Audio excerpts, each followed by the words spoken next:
한국이 멈추면 세계가 멈춘다. 황당한 말장난 같지만 지금 세계 최고의 전략가들이 모인 하버드 케네디 스쿨 대강당은 숨막히는 긴장감에 휩싸여 있습니다. 독일의 군사 전략가가 한 문장을 외쳤을 뿐인데 중국 대표는 코웃음을, 일본 대표는 얼굴을 붉히며 분노를 감추지 못하고 있습니다. 작은 나라가 뭘 안다고. 그들의 불만이 터져나오는 순간 눈앞에서 휴대폰이 바닥에 떨어집니다. 놀라운 건 화면이 깨지지 않았다는 겁니다. 한국 기술 덕분이죠. 반도체, 배터리, 전함, 그리고 당신이 어제 본 그 드라마까지. 5만 명의 브라질 사람들이 한국 드라마를 보며 눈물 흘리는 동안 세계 강대국들은 왜 회의장을 박차고 나가려 할까요? 그들이 지금껏 감춰온 충격적인 비밀, 한국이 멈추면 세계가 멈춘다의 진실을 지금 공개합니다.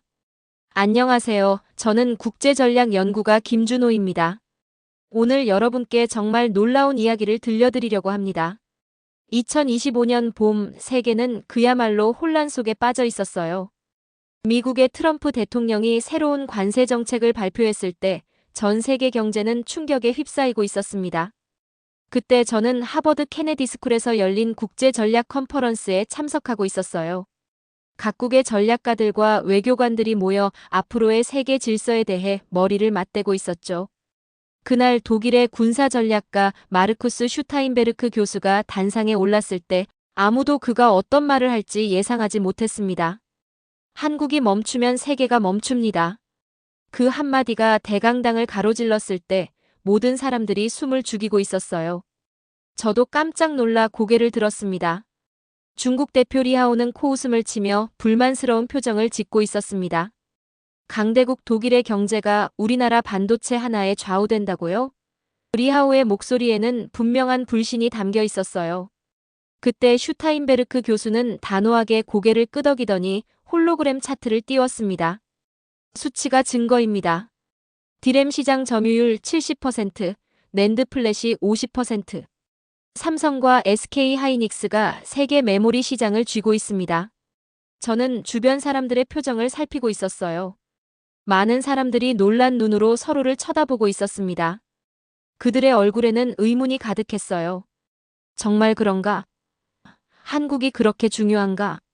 교수는 이어서 전기차 얘기를 꺼냈습니다. LG 에너지 솔루션, 삼성 SDI, SK온. 이 세 기업이 세계 전기차 배터리 혁명을 이끌고 있습니다. 테슬라도 BMW도 폭스바겐도 한국산 배터리 없이는 한 발짝도 움직일 수 없습니다. 유럽 자동차협회 대표 프랑수와 뒤몽이 손을 들었어요. 그는 의구심을 감추지 못하고 있었습니다. 하지만 중국의 CATL이 1위 아닙니까? 교수는 미소를 지으며 대답했어요. 양으로는 그렇습니다. 하지만 기술력과 안전성, 그리고 미래 기술 개발의 방향은 한국 기업이 주도하고 있습니다. 그러다 갑자기 교수는 재미있는 이야기를 꺼냈어요. 지난달 스페인에서 열린 모바일 월드 콩그레스 이야기였습니다. 메인 무대에서 최신 스마트폰 공개 행사가 한창 진행되고 있었는데 갑자기 화면이 깜빡이더니 멈췄다는 거예요. 전 세계 언론이 지켜보는 가운데 대형 사고가 일어날 뻔했죠. 그런데 무대 뒤에서 스태프가 급히 가져온 게 뭐였을까요? 바로 한국산 메모리 모듈이었습니다. 그걸 연결하자마자 모든 시스템이 완벽하게 돌아왔고 행사는 무사히 진행됐습니다. 저는 그 순간 일본 대표 오카자키 료타의 얼굴을 바라보고 있었어요. 그의 표정이 굳어 있었습니다. 뭔가 말하고 싶어 입술을 달싹이다가 다시 다물고 있었죠. 슈타인베르크 교수는 이제 청중들에게 질문을 던졌습니다. 여러분, 오늘 아침에 무엇을 하셨나요? 아마 스마트폰으로 뉴스를 보셨을 텐데 그 휴대폰의 화면은 한국산 강화 유리로 보호되고 있었을 겁니다. 그 안에 반도체는 삼성, 배터리는 LG, 디스플레이는 삼성 디스플레이죠. 저는 주변 사람들이 자신의 휴대폰을 꺼내 살펴보고 있는 모습을 보았어요. 그들의 얼굴에 놀라움이 번지고 있었습니다. 우리가 매일 사용하는 기기 속에 한국의 기술이 숨쉬고 있다는 사실을 새삼 깨닫고 있었던 거죠. 교수는 말을 이어갔습니다. 여러분, 이건 단순한 산업 경쟁이 아닙니다. 한국이 없으면 세계의 뇌는 생각할 수 없고 심장은 뛰지 않으며 혈관은 막힙니다. 한국이 빠지면 지구가 안 돕니다. 강당 안은 이제 숨막히는 침묵에 휩싸이고 있었어요. 그 침묵 속에서 저는 이런 생각이 들었습니다. 우리가 알고 있던 세계 질서가 완전히 바뀌고 있구나. 강당 안에 숨막히는 침묵이 이어지고 있는 동안 슈타인베르크 교수는 천천히 단상 위를 걸어다니고 있었어요. 그때 갑자기 교수가 자신의 휴대폰을 꺼내 높이 들어올렸습니다.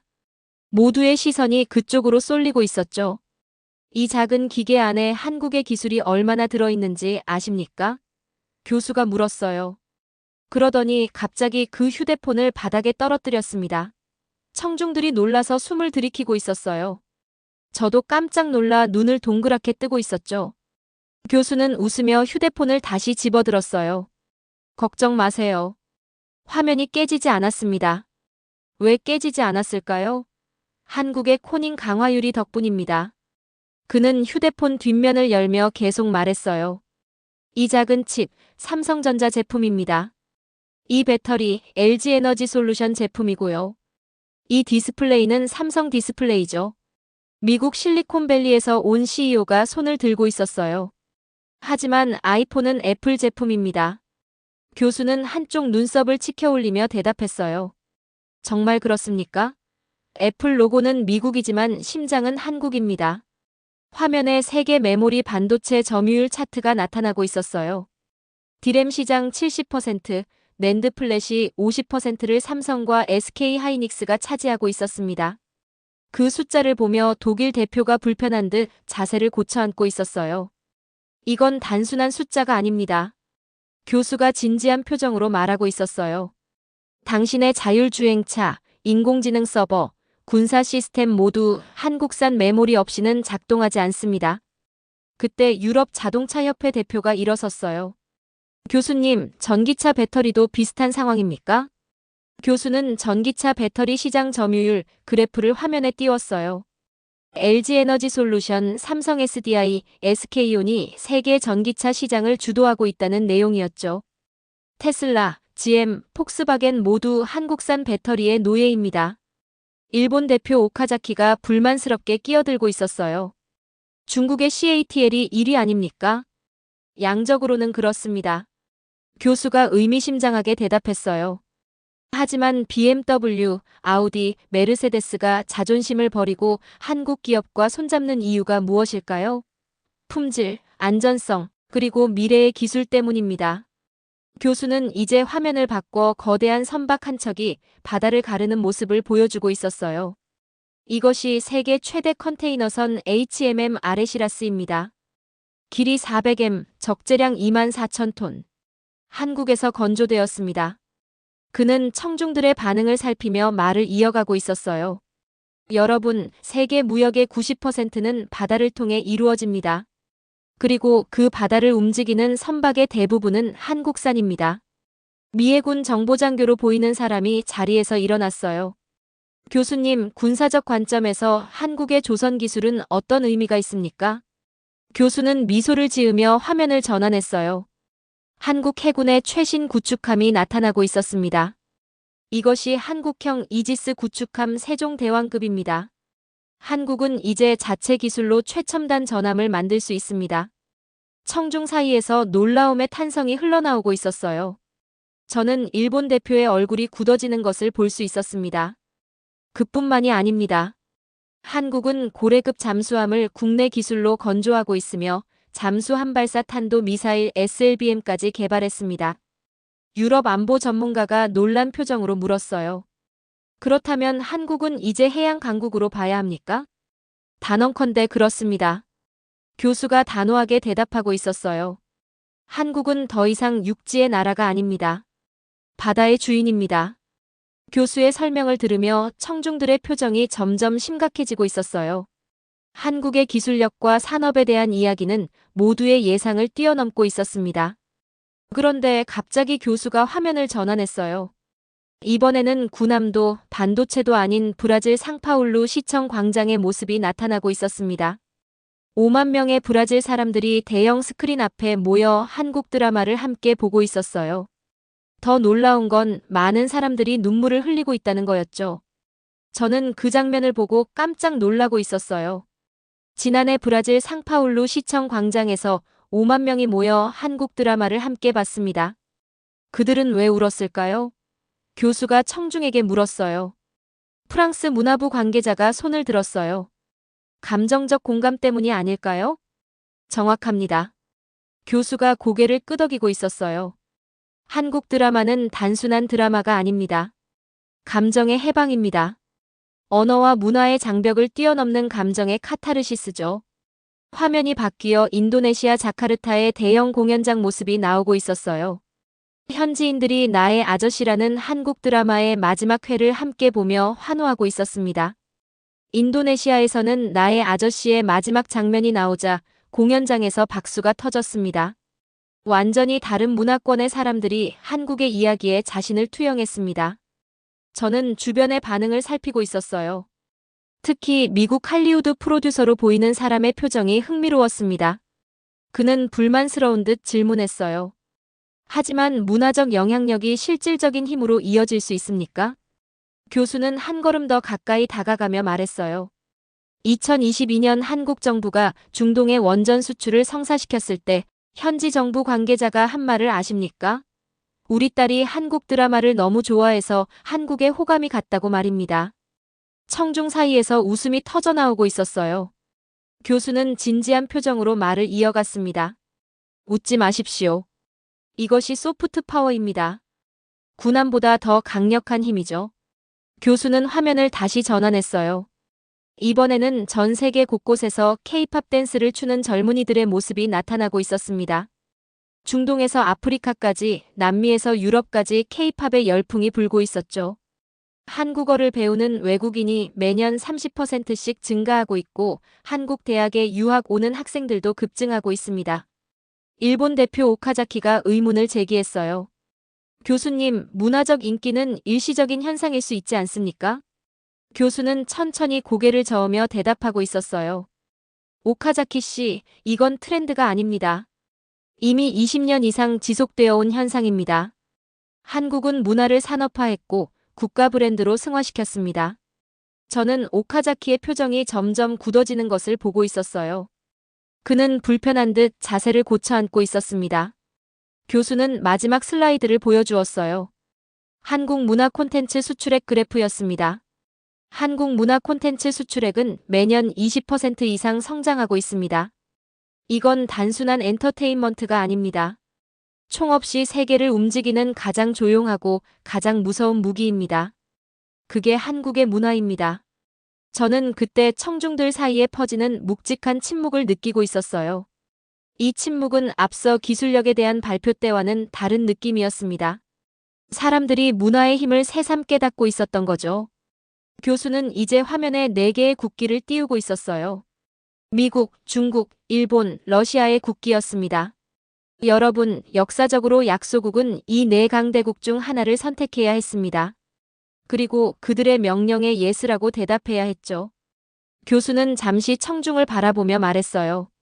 하지만 한국은 달랐습니다. 그들은 모두에게 노라고 말했습니다. 미국 국무부 관계자로 보이는 사람이 놀란 표정으로 일어나고 있었어요. 교수님, 한국은 미국의 가장 중요한 동맹국 중 하나입니다만. 맞습니다. 교수가 고개를 끄덕이고 있었어요.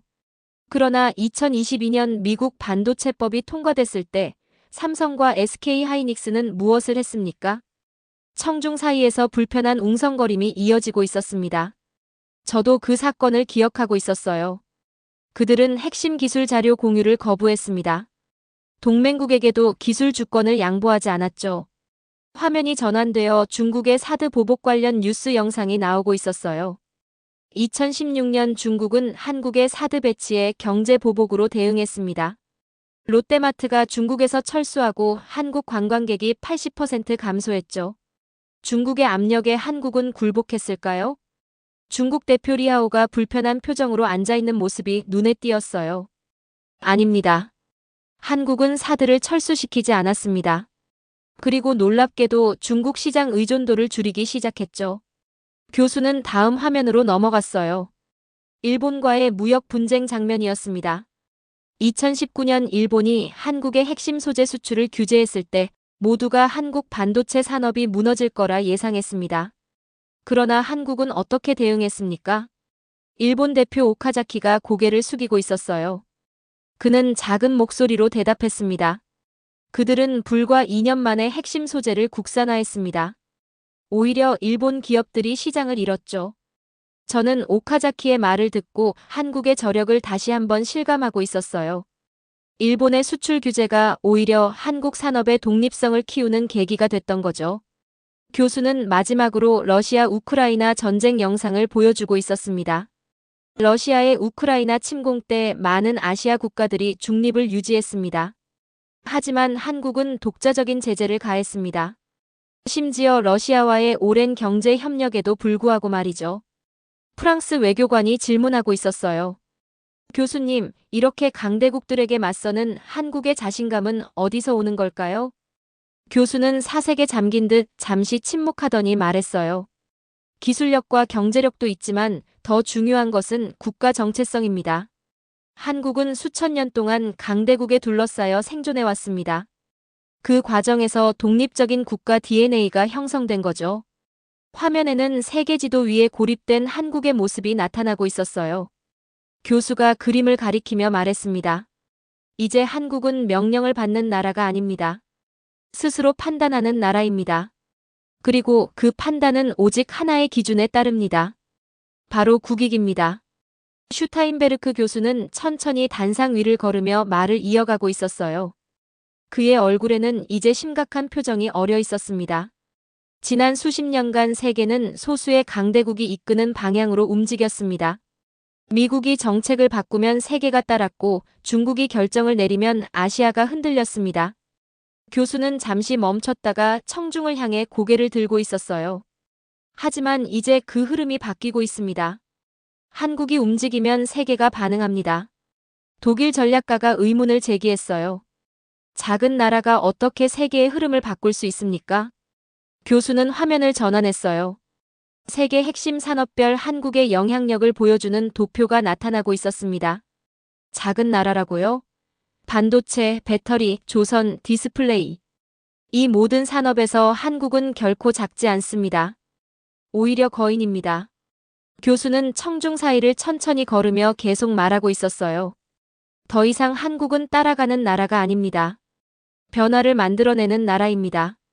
영국 금융 전문가가 손을 들고 있었어요. 교수님, 구체적인 사례가 있을까요? 물론입니다. 몇 년 전 한국의 반도체 기업들이 차세대 메모리 투자를 결정했을 때 전 세계 기술 투자 방향이 바뀌었습니다. 한국의 전기차 배터리 표준이 글로벌 스탠더드가 되었고 한국의 문화 콘텐츠는 세계 엔터테인먼트 산업의 방향을 재정의했습니다. 저는 그때 미국 전략가의 얼굴을 보고 있었어요. 그는 불안한 듯 질문했습니다. 그렇다면 미래의 세계 질서에서 한국의 위치는 어떻게 될까요? 교수는 의미심장한 미소를 짓고 있었어요. 더 이상 강대국과 약소국이라는 이분법은 유효하지 않습니다. 한국은 새로운 범주의 국가입니다. 핵심 국가라고 부를 수 있겠죠. 화면이 전환되어 세계 지도가 나타났어요. 주요 산업별로 핵심 결정권을 가진 국가들이 표시되어 있었고 한국이 여러 영역에서 빛나고 있었습니다. 한국이 방향을 전환하면 세계의 중심축이 움직입니다. 이제 세계는 한국의 결정에 귀를 기울이고 있습니다. 일본 대표 오카자키가 마지막 질문을 던지고 있었어요. 그렇다면 교수님, 한국은 이 새로운 힘을 어떻게 사용할 것이라고 보십니까? 교수는 청중을 둘러보며 천천히 대답했어요. 역사가 그 답을 알려줍니다. 한국은 전통적으로 침략자가 아니라 건설자였습니다. 그들은 자신의 힘을 과시하기보다 가치를 창출하는 데 집중해 왔습니다. 저는 그 말에 고개를 끄덕이고 있었어요. 정말 그렇다고 생각했거든요. 한국은 언제나 힘을 빼앗거나 억압하는 데 쓰지 않았습니다. 오히려 함께 성장하는 데 집중해 왔죠. 교수는 마지막 슬라이드를 띄웠어요. 단 한 문장이었습니다. 한국이 멈추면 세계가 멈춥니다. 그리고 조용히 덧붙였어요. 그리고 지금 그 진실을 세계는 조용히 인정하고 있습니다. 청중 사이에서 숨막히는 침묵이 이어지고 있었어요. 일본 대표단은 굳은 표정으로 중국 대표단은 노트북을 급히 닫으며 서둘러 자리를 정리하고 있었습니다. 슈타인베르크 교수는 마이크를 내려놓기 전 마지막 한마디를 덧붙였어요.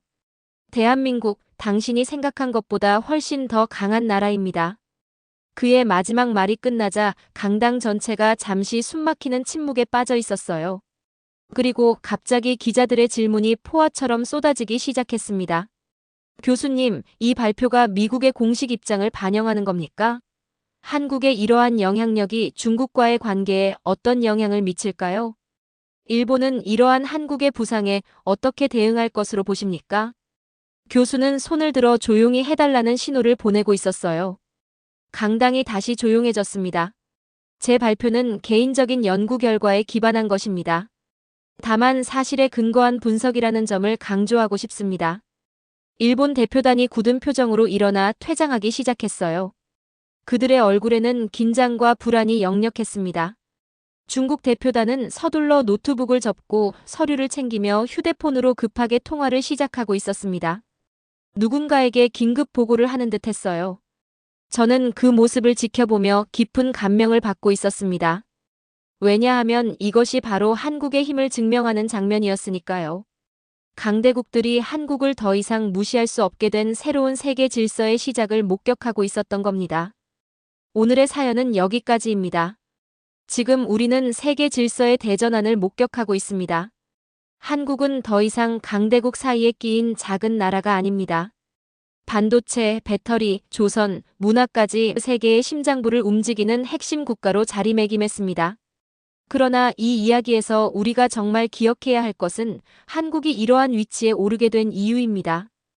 끊임없는 혁신, 포기하지 않는 끈기, 그리고 어떤 상황에서도 스스로 판단하고 결정하는 독립적 사고방식이 오늘의 위상을 만들었습니다.